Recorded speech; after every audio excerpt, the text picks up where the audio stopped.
যে মাগরিবের পরে বা ফজরের পরে 3 বার পড়বে, কত সহজ।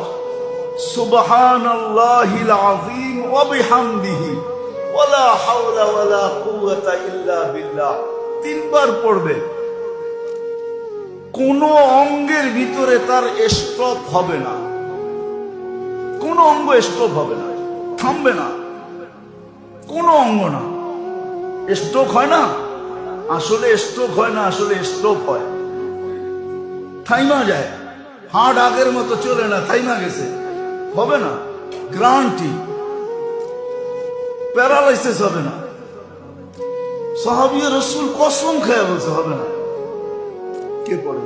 আল্লাহ তো দিছিলেন, নিয়মও দিছে, পদ্ধতিও দিছে, মেডিসিনও দিছে। আবার বলছে এই 3 সূরার সাথে যদি সূরা ফাতিহা 7 বার মিলায় নাও, তাহলে তোমার পিছনের গুনাহ মাফ।